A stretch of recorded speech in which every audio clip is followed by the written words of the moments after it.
En un mundo que ya había olvidado la piedad, se preparaban para vender el alma de una joven de 17 años por el tintineo de unas cuantas monedas.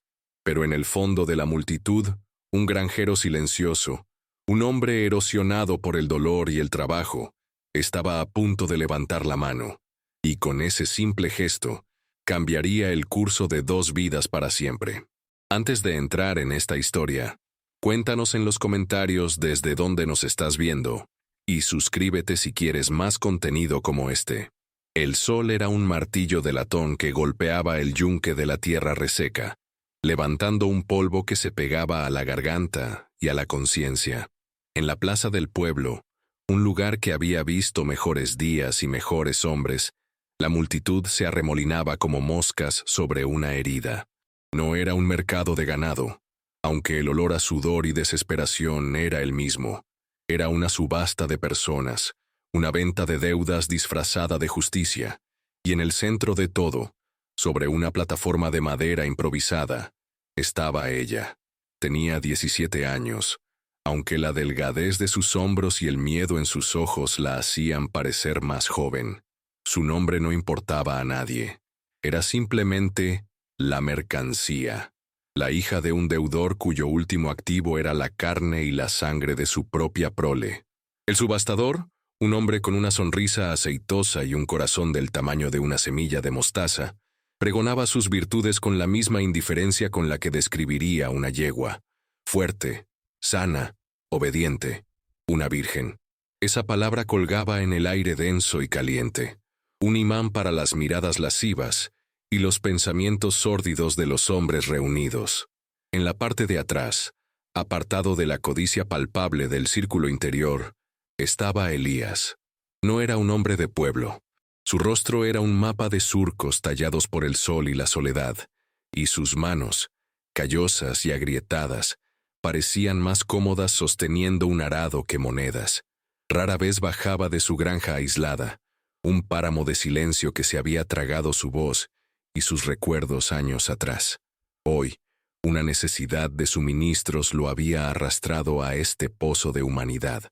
Observaba la escena no con interés, sino con una fatiga profunda y resonante. Cada palabra del subastador era como una piedra arrojada a un pozo oscuro dentro de él, un pozo donde se ahogaba el eco de una risa perdida y el fantasma de una promesa rota. La chica en la plataforma no lo miraba a él. Su mirada estaba vacía, fija en un punto más allá de la humillación, un refugio interior donde nadie podía alcanzarla. Elías sintió una punzada, no de piedad, sino de un reconocimiento amargo. Era la misma mirada que a veces encontraba en su propio reflejo, en el cristal de la ventana por la noche, la de alguien que ya ha perdido todo lo que importa.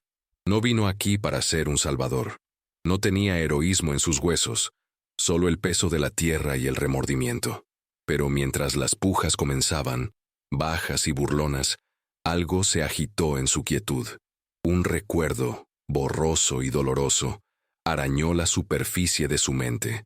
Unas manos pequeñas agarrando su dedo, una voz llamándolo papá.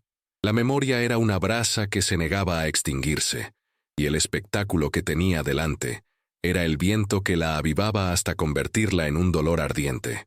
El subastador abrió la puja con una cifra insultantemente baja, y una risa grasienta brotó de un comerciante corpulento que estaba en primera fila. ¡Vendido!, gritó un peón con los dientes manchados, y otros se unieron a la farsa cruel. Cada oferta era una nueva capa de mugre sobre la dignidad de la chica.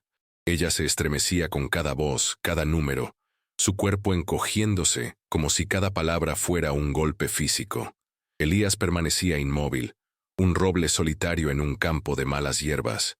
Su silencio era una armadura, pero por dentro, la batalla era feroz. Las voces de la multitud se fundían con los fantasmas de su pasado. Vio el rostro de su esposa, Lía, en los ojos aterrorizados de la chica. Lía, cuyo espíritu vibrante había sido la única cosecha que alguna vez floreció de verdad en su tierra estéril. Un destello de memoria, tan nítido que le robó el aliento. Lía riendo bajo el sol, con una corona de flores silvestres en el pelo, y a su lado, su pequeña Sara, intentando imitar a su madre. La visión se hizo añicos, reemplazada por otra, el silencio aplastante de una casa vacía, el olor a enfermedad y a hierbas inútiles, la pequeña cuna de madera acumulando polvo en un rincón. Había fracasado en protegerlas. La tierra y el cielo se las habían arrebatado, y él se había quedado solo con la culpa como única compañera. 10 monedas de plata, graznó un hombre con ojos de comadreja, acercándose a la plataforma para inspeccionar a la chica como si fuera un trozo de carne. La ira, una emoción que Elías creía enterrada hacía mucho tiempo, comenzó a arder lentamente en sus entrañas. No era una ira justa o noble. Era la furia impotente de un hombre que ve repetirse su peor fracaso ante sus ojos. No podía salvar a Lía, no podía salvar a Sara, pero la visión de esta extraña, esta niña cuyo nombre ni siquiera sabía, siendo despojada de todo, era una réplica del terremoto que había destrozado su propio mundo. Su mano, apoyada en el poste de madera de un porche, se apretó hasta que los nudillos se pusieron blancos. La madera crujió bajo la presión. No era una decisión consciente.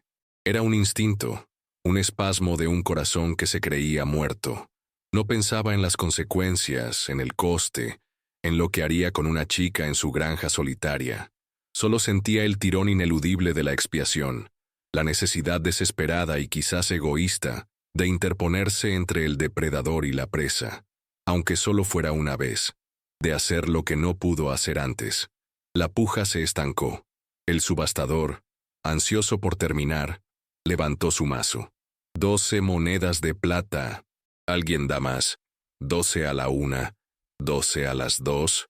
El mazo del subastador colgaba en el aire, un péndulo que marcaba los últimos segundos de la vida de la chica tal como la conocía. El silencio se espesó, cargado de anticipación y crueldad. La multitud contuvo la respiración, saboreando el momento final de la degradación. Para ellos, era un entretenimiento barato. Para ella, era el fin. Para Elías, fue el punto de quiebre. En el instante en que el subastador comenzó a decir «vendida», la mano de Elías se levantó. No fue un gesto audaz ni desafiante. Fue lento, casi reacio, como si una fuerza externa la estuviera moviendo, pero en la quietud de la plaza fue tan resonante como un trueno. Todas las cabezas se giraron hacia él, una ola de sorpresa y confusión. El granjero silencioso, el hombre que era más un fantasma que un miembro de la comunidad. ¿Qué hacía él pujando por una chica? El subastador parpadeó. Su sonrisa aceitosa vaciló por un segundo. ¿El granjero?, preguntó, con un tono que mezclaba incredulidad y desdén. ¿Tienes una oferta?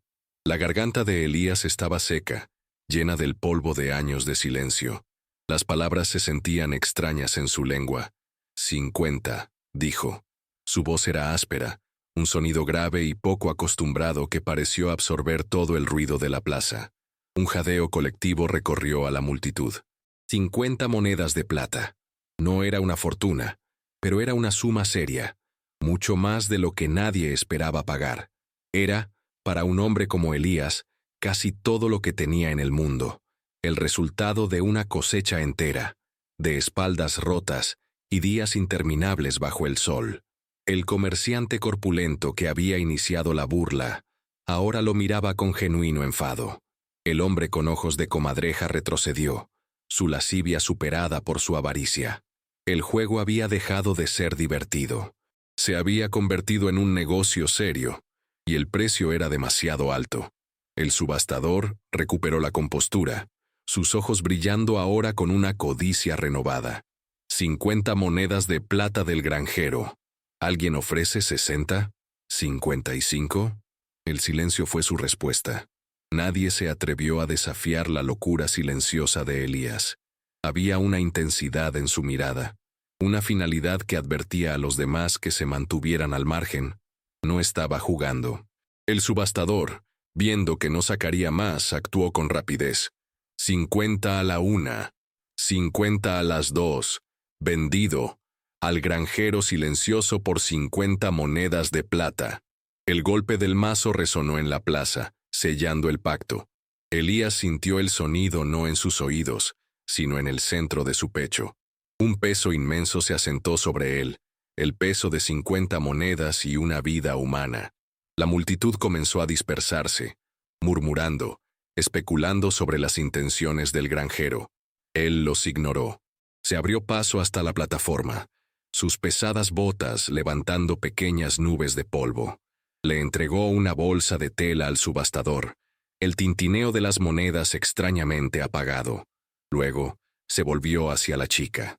Ella lo miraba ahora, por primera vez, y en sus ojos no había gratitud, solo un miedo más profundo y paralizante. Había sido vendida de un monstruo a otro. Él era solo un postor más alto. El camino de regreso a la granja fue un viaje a través de un purgatorio de silencio. Elías caminaba delante, con la espalda recta y rígida, marcando el paso con la pesadez de sus pensamientos. La chica, cuyo nombre ahora sabía que era Ana, lo seguía a varios pasos de distancia, una sombra vacilante sobre la tierra agrietada. Cada crujido de sus pies sobre la grava era un recordatorio de la transacción que los unía. Él no se atrevía a mirarla. ¿Qué vería? ¿La acusación?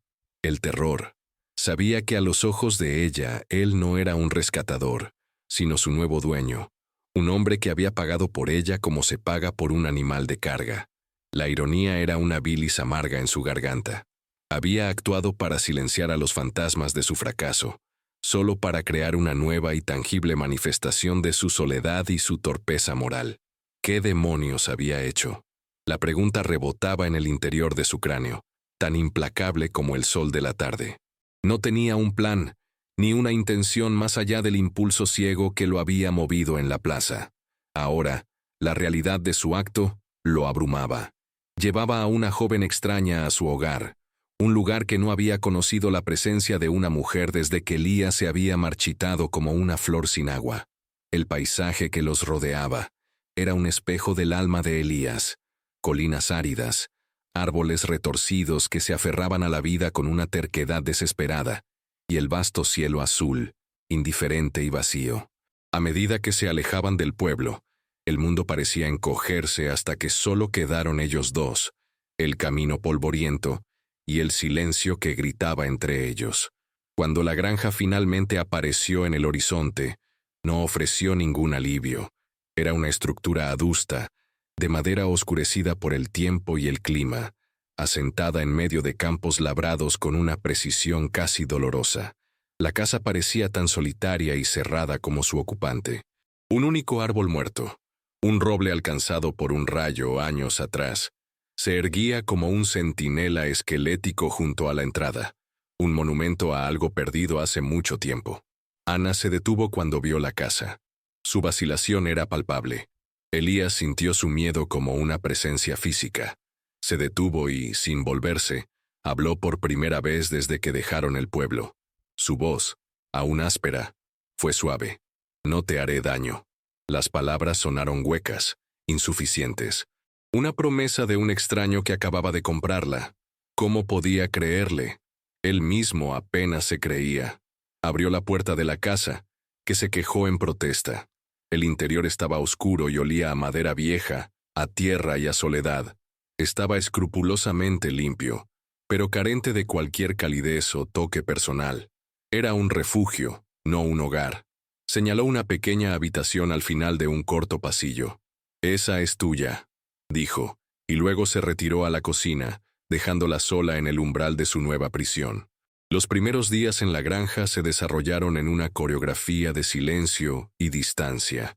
Elías se levantaba antes del amanecer, el hábito grabado en su ser por años de trabajo solitario. El sonido de sus botas en el suelo de madera era el despertador de Ana. Él dejaba un trozo de pan y un tazón de leche en la mesa de la cocina, y se iba a los campos, sumergiéndose en el trabajo físico, como si pudiera sudar los pensamientos que lo atormentaban. No era un capataz, no le asignaba tareas. Simplemente existía en la periferia de su nueva vida, un guardián silencioso cuya presencia era a la vez una amenaza y una extraña forma de protección.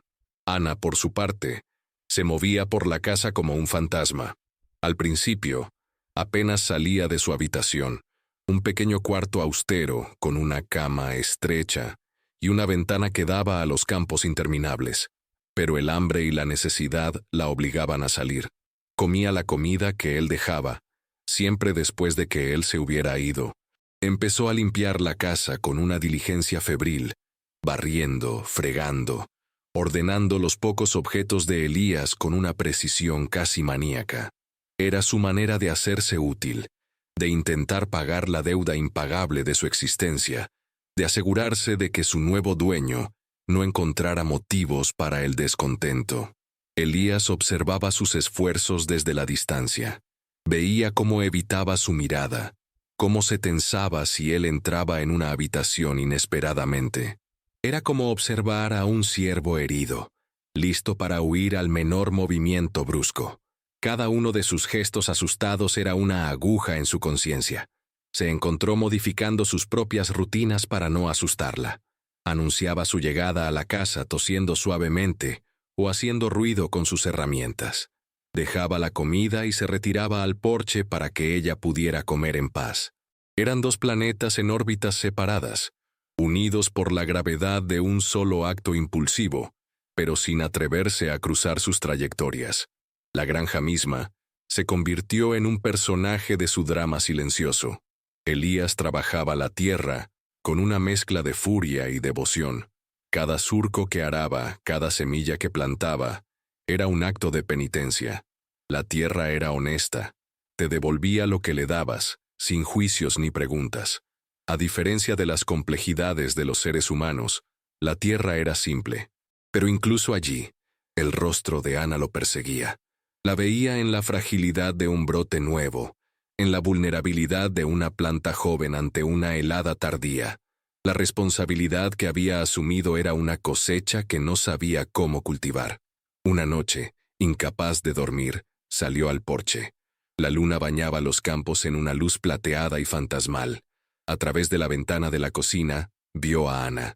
Estaba sentada a la mesa, sosteniendo una pequeña taza de té entre sus manos, su rostro iluminado por la débil luz de una lámpara de aceite. Por un instante, la imagen se superpuso con un recuerdo de Lía, sentada en esa misma silla, sonriéndole por encima de su taza. El dolor fue tan agudo, tan repentino, que Elías tuvo que agarrarse al poste del porche para no caer. No había comprado a una chica. Había traído a casa un espejo viviente de todo lo que había perdido. El delicado equilibrio de su silencio se rompió una tarde polvorienta. Elías estaba reparando una valla en el límite de su propiedad cuando escuchó un pequeño grito ahogado desde el granero. El corazón se le encogió de un miedo frío y familiar. Corrió, con el martillo todavía en la mano, temiendo lo peor, que alguien del pueblo hubiera venido a reclamar lo que consideraban suyo, que su acto de desafío hubiera traído la violencia a su puerta. Irrumpó en el granero y encontró a Ana acurrucada en un rincón, con los ojos muy abiertos y fijos en una viga superior. No había nadie más allí. Siguió su mirada y vio la causa de su alarma. Un pequeño nido de pájaros había caído de las vigas, y 3 polluelos diminutos y casi sin plumas piaban lastimosamente en la paja.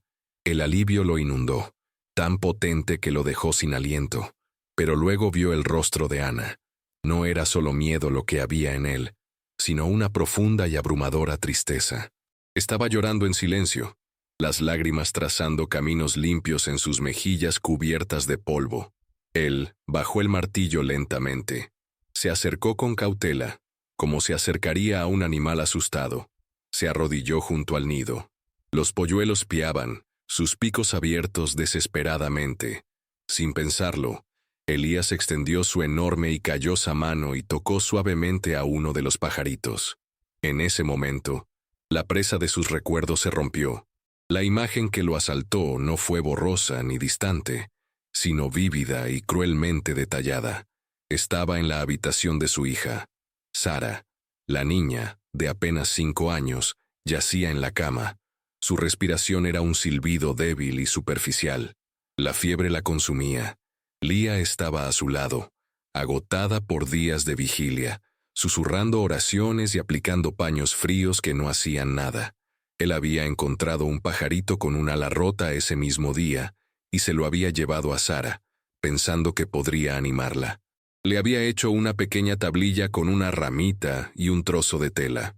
Sara lo había sostenido en sus manitas calientes y había sonreído, una sonrisa débil pero real.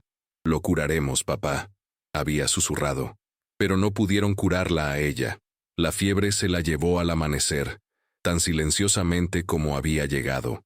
Y unas semanas después, Lía, con el corazón y el espíritu rotos, la siguió, marchitándose como una flor cortada de su raíz.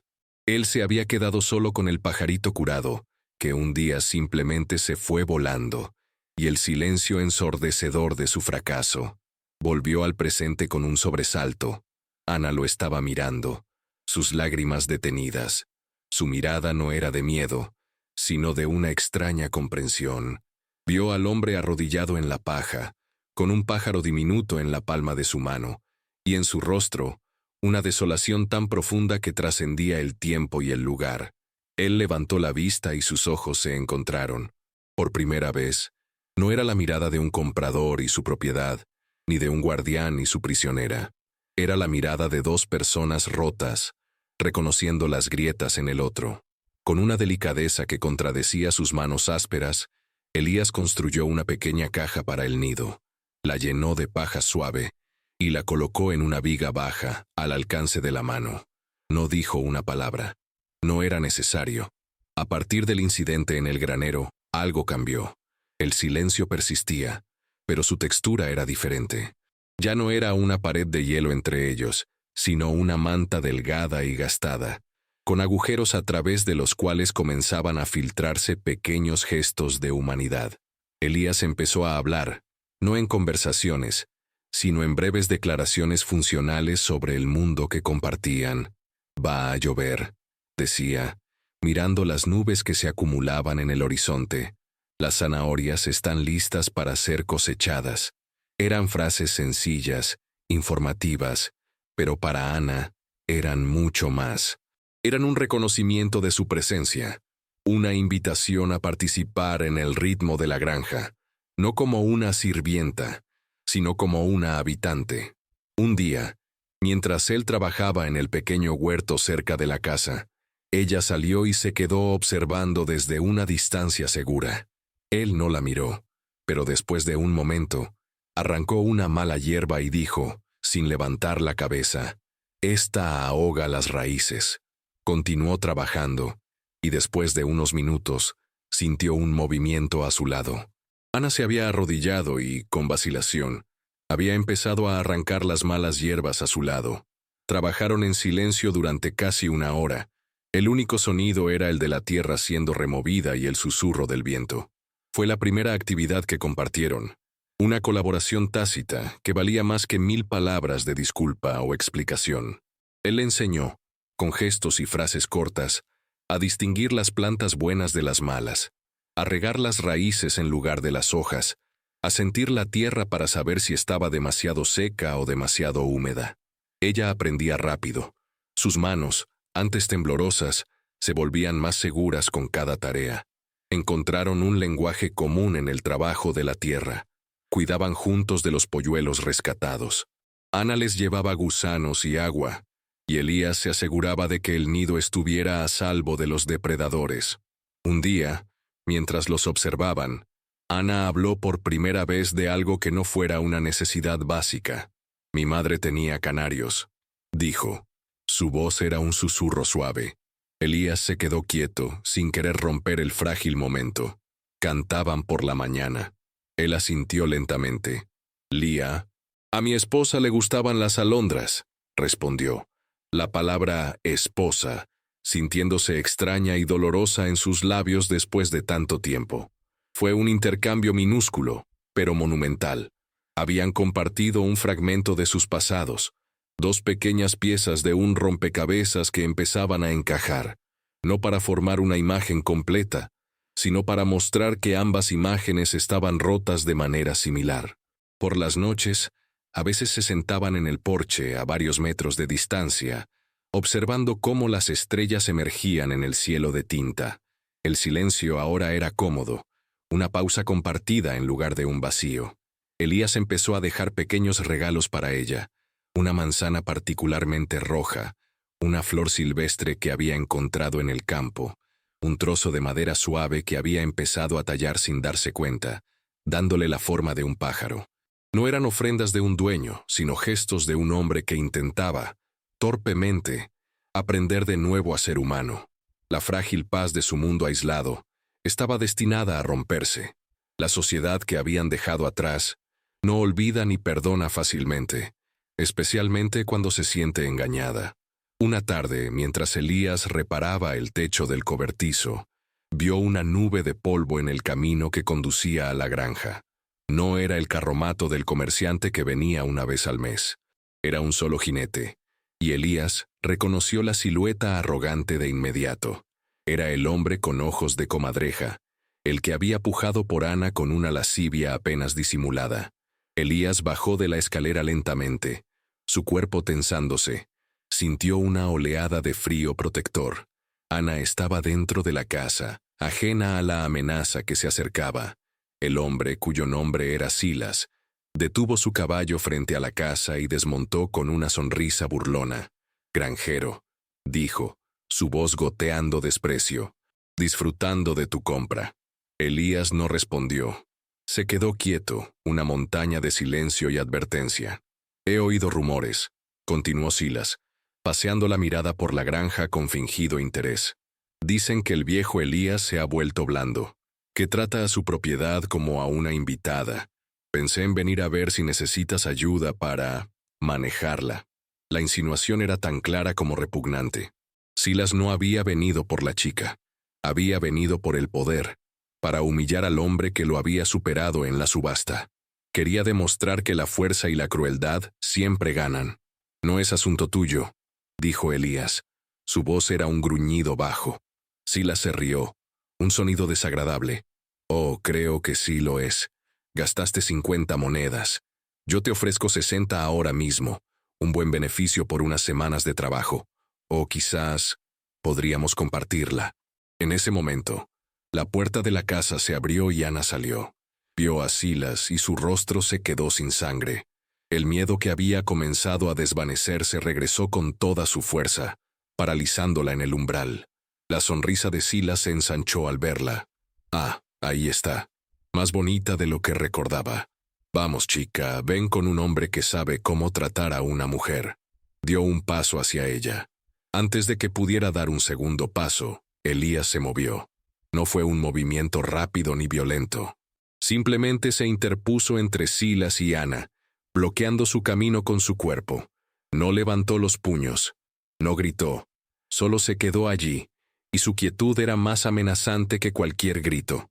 Sus ojos, normalmente llenos de una tristeza lejana, ahora ardían con una intensidad helada. «Vete de mi tierra», dijo.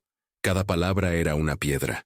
Silas, acostumbrado a la bravuconería y a los estallidos de ira, se sintió desconcertado por esa calma letal. Vio algo en los ojos de Elías que no esperaba. No era la locura de un ermitaño, sino la resolución inquebrantable de un hombre que protegía lo último que le quedaba en el mundo. Por primera vez, Silas sintió una punzada de miedo. Retrocedió un paso. «No sabes con quién te metes, granjero». «Sé exactamente con quién me meto», respondió Elías, su voz nunca elevándose por encima de un murmullo grave. «Y te lo digo por última vez, vete». Hubo un largo momento de tensión. El aire vibraba entre los dos hombres. Silas sopesó sus opciones. Podría forzar la situación, pero algo en la postura de Elías le decía que sería un error terrible, quizás el último.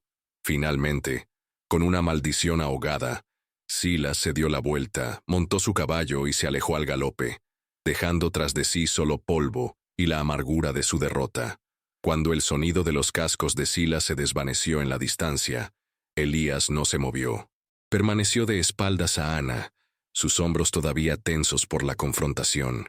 El torrente de adrenalina lo dejó temblando, no por miedo, sino por la furia y el dolor que había mantenido a raya. La violencia de la situación había resquebrajado la frágil cáscara que había construido alrededor de su corazón, y todo el dolor de su pasado se derramó. Se sentía débil, expuesto. Detrás de él, Ana tampoco se movía. Había presenciado todo. Había visto el miedo en su propio corazón reflejado y luego desafiado por la quietud de Elías. No había visto a un dueño protegiendo su propiedad. Había visto a un hombre protegiéndola a ella. En ese momento, la última barrera de miedo que la separaba de él se derrumbó, reemplazada por una emoción nueva y abrumadora que no sabía cómo nombrar. Lentamente, ella se acercó. Él debió de oír sus pasos, pero no se volvió. Cuando estuvo justo detrás de él, extendió una mano temblorosa y la posó suavemente en su brazo.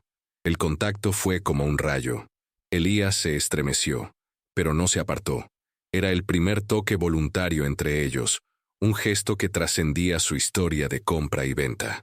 Después de un largo momento, él se giró para mirarla.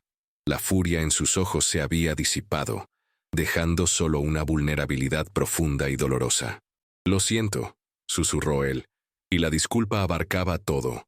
La subasta, su silencio, el miedo que le había causado, el peligro que había traído a su puerta.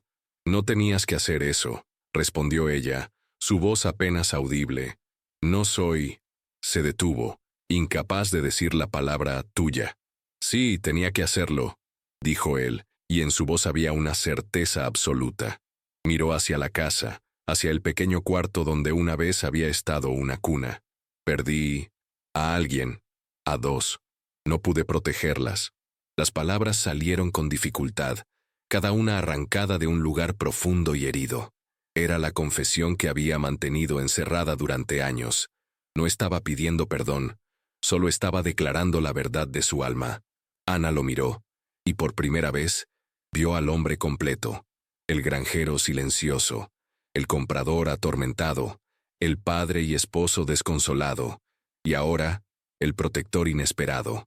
«Mi padre me vendió para pagar una deuda de juego», dijo ella, ofreciendo su propia verdad rota a cambio. «Creí que mi vida había terminado en esa plaza». «La mía también», admitió él en voz baja. Se quedaron allí, en el polvo, bajo el sol que se ponía. Dos soledades que finalmente habían encontrado un lenguaje común en la confesión de sus heridas. Él no la había salvado en la plaza del pueblo. Se habían empezado a salvar mutuamente en ese mismo instante. Elías miró sus manos, las manos que trabajaban la tierra, las manos que habían levantado el martillo, las manos que ahora se sentían torpes e inútiles. Ana, siguiendo su mirada, tomó suavemente una de sus manos entre las suyas. Sus dedos eran pequeños y delgados contra su palma ancha y callosa. «Gracias, Elías», dijo, usando su nombre por primera vez, y en esa simple palabra, él sintió una absolución que ninguna penitencia le había dado. La partida de Silas no marcó un final feliz, sino un nuevo comienzo. La vida en la granja continuó su ritmo lento y deliberado, pero el aire entre Elías y Ana había cambiado para siempre. La tensión había sido reemplazada por una tranquila camaradería. El silencio ya no era un abismo, sino un espacio compartido, lleno de entendimiento tácito. Trabajaban codo con codo en los campos. Sus movimientos se sincronizaban en una danza de trabajo y propósito. Él le enseñó los secretos de la tierra, y ella, a su vez, le enseñó a él los secretos de la esperanza. Trajo pequeños toques de vida a la casa austera, una jarra con flores silvestres sobre la mesa, cortinas remendadas colgadas en la ventana de la cocina, el olor a pan recién horneado que llenaba el aire. La casa, que durante tanto tiempo había sido un mausoleo para los recuerdos de Elías, comenzó a respirar de nuevo. Una tarde, mientras deshiervaban el huerto, Ana encontró un pequeño brote verde en un rincón que había estado baldío durante años. Era el lugar donde Lía había intentado plantar rosales sin éxito. La tierra allí era demasiado dura y pedregosa. «Mira», dijo Ana, señalando el brote. «Algo está creciendo». Elías se arrodilló a su lado y miró la pequeña planta tenaz. Vio en ella un símbolo de lo imposible, vida surgiendo de la esterilidad, esperanza naciendo del dolor. Era un reflejo de lo que estaba sucediendo entre ellos. Él no era su dueño, ni su padre, ni su salvador. y ella no era su propiedad, ni su hija sustituta, ni una carga. Eran dos supervivientes que habían encontrado en el otro un ancla en la tormenta. Se convirtieron en socios, en compañeros de un viaje que ninguno de los dos había elegido, pero que ahora recorrían juntos. El mundo exterior, con su crueldad y sus juicios, seguía existiendo más allá de los límites de la granja, pero dentro de su pequeño universo, habían creado un santuario. Las pesadillas de Elías no desaparecieron por completo, pero ahora, a veces, se despertaba con el sonido suave del canto de Ana en la cocina, y los fantasmas retrocedían. El miedo de Ana no se borró del todo, pero ahora, cuando miraba a Elías, veía la fuerza tranquila que la había protegido, y se sentía segura. Una noche, mientras estaban sentados en el porche, observando las estrellas, él le tendió un objeto. Era la talla de madera en la que había estado trabajando, ahora terminada. Era un pájaro en pleno vuelo, sus alas extendidas hacia el cielo. Ella lo tomó, sus dedos trazando las suaves curvas de la madera. «Es para ti», dijo él, «para que recuerdes que eres libre de volar cuando quieras». Ella lo miró, con los ojos brillantes a la luz de la luna. No dijo nada, pero su sonrisa lo dijo todo. No necesitaba volar lejos. Había encontrado su cielo allí mismo, en esa granja solitaria, junto a un hombre silencioso que le había devuelto el alma que el mundo había intentado robarle. Juntos, cuidaron del pequeño brote de rosa, regándolo, protegiéndolo del sol más duro y de las noches más frías, viéndolo crecer fuerte y saludable, una promesa verde en la tierra marrón.